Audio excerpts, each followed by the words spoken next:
everyone, I'm Sheila. Welcome back to The Truth About Death and Dying. I like to start off every podcast, if I remember, with a disclaimer that I am not an expert in anything, but I do have experience with caring for someone who is actively dying. I took care of my dad when he was dying from liver cancer, and so what I do bring to the table is some experience, and I hope that this podcast will be helpful to you if you're going through the similar thing, or maybe you know someone that's going through a similar situation, and maybe you can share this with them and it would hopefully be helpful to them. I want to talk today about unresolved issues. Recently, I had a conversation with a really good friend of mine who we were discussing her mother's death and a lot of family issues that were involved. And I don't want to go into too many details or give away, any names or anything. I just want to kind of speak in general about this friend. But it occurred to me how important it is to try to resolve issues you have with a family member that is on their way out and it's coming. Because once they're gone, that opportunity has left the building. So it's really important to get off your chest issues you may have or whatever the scenario may be. And I know it's easier said than done. I realize that because now you've got this person who is actively dying and now you're like, well, you didn't do this or you didn't do that, or, you treated me this way or that way and I didn't think that was fair. And it's a really delicate situation, but I think it's super important to clear the air and also give that person that's dying a chance to apologize to you if that's something that you're looking to get. When I was doing the grief support group with the children, we would discuss, all the kids that were in my group were there for a heavy loss in their life, either a parent or a sibling or a grandparent, someone that was very close to them. Often it was a parent, and the causes of death were polar opposites sometimes.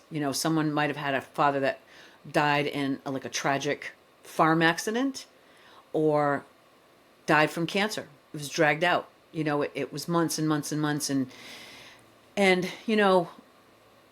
it's a big question sometimes, or not, I don't know if it's a big question, but it's certainly worth discussing. Because I think there are upsides and downsides, and let me just say this: losing someone is not fun, no matter which way it comes at you. But there are some upsides and some downsides to losing someone very quickly with no notice. One, they're not suffering. You don't have to watch them wilt away to nothing, lose the person that they were, and just, that's horrible. I went through that with my dad, and it's horrible. But that gave us time. We had time to resolve issues, and other people had time to resolve issues.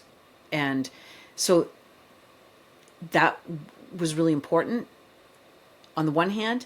But then I spoke to another friend of mine who said, she had two family members that died slow, painful deaths. She said, I wish they had just been taken out in a car accident, just quick, because having to watch someone suffer and being the one who's suffering is not fun for anybody. It's not fun for anybody. But I think it's important to take it as a gift if that's what you are facing right now. If you're facing someone that had a terminal illness or has a terminal illness and you have some time, I hope you utilize it. My friend, her family dynamics are pretty crazy. And there were definitely some seriously unresolved issues with her mother. And unfortunately, they didn't get resolved. And she's gone.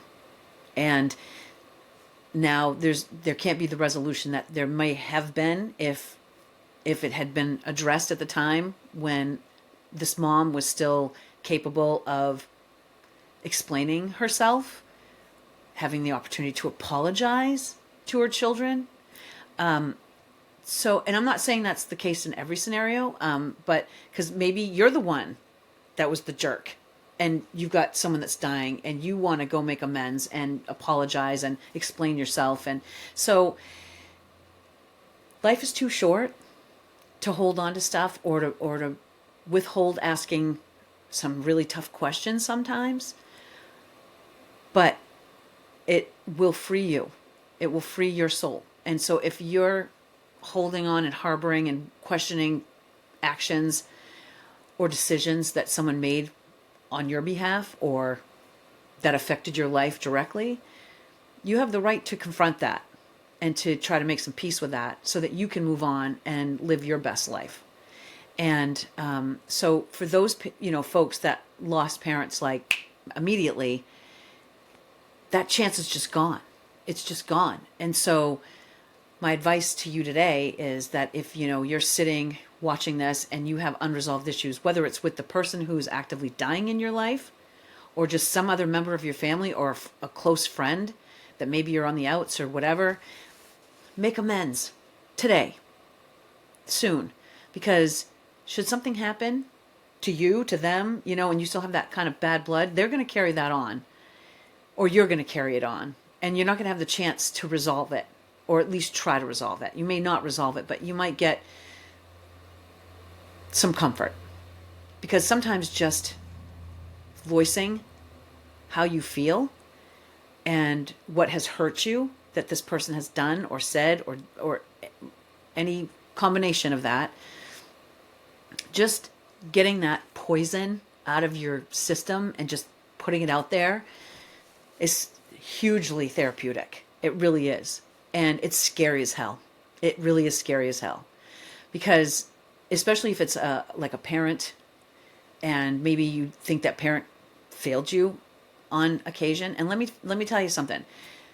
My parents were fabulous parents, but they're human. They're not perfect. And, a friend of mine and I were having a conversation recently about, screwing up your children. And I just think it's inevitable. Our parents screwed us up. We're going to screw up the next generation. It's just how it goes. We're only human. We do the best we can. And I think if it comes from a place of love, that, raising children and whatnot, don't beat yourself up too much. But, sometimes people do things and it drives a knife into you and maybe they're not even aware of it, so they can't apologize for something that they're not even aware of. So while it is really difficult to put yourself out there, especially to someone that's actively dying, this is your chance, and I feel like, with my dad, we were good. We worked through a few issues, they weren't too heavy or too deep, but we worked through them. So I'm grateful for that I feel like, when he did die, it was okay. Like we were okay. We were good. And I feel very blessed for that. But I did spend a lot of time with my dad. We did talk a lot. And so, I had that opportunity to, and some of the things I had issues with didn't even really need to be verbalized to him. I just think like when I moved in with him and lived with him, like some of those issues just resolved themselves.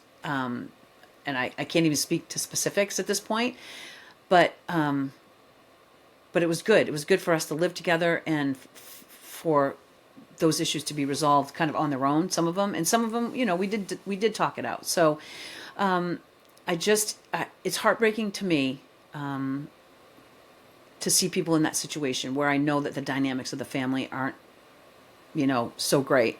I had an ex-boyfriend years ago who didn't have the greatest relationship with his father, and his dad was dying, and his sister said, you need to say it now, and he didn't.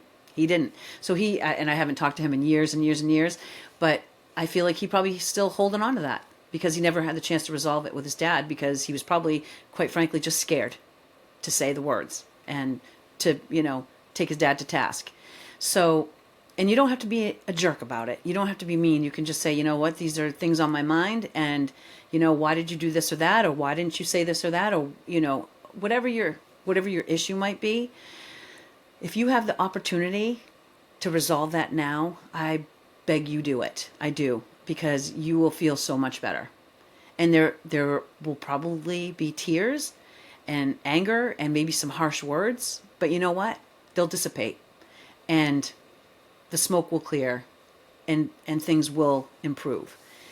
You'll improve just by getting it off your chest. So, that was a topic that I thought was important to talk about, just to at least address, because in the case of someone dying instantly, there is a lot of good points to that, no suffering, but then there's the aftermath for the people that are left behind. It's always those of us that are left behind that are kind of picking up the pieces and trying to put them back together and figure it out.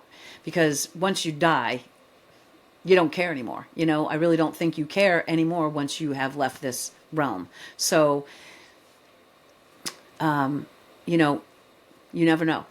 You never know what life's going to throw at you, how tomorrow may be a completely different day and someone you love is just gone and you won't have the opportunity to have, that conversation that you were just saving for the right time or the right day. And that's just never going to come. You're just going to have to make it happen. That's how that's going to have to go. So anyway, that was just my thoughts for today.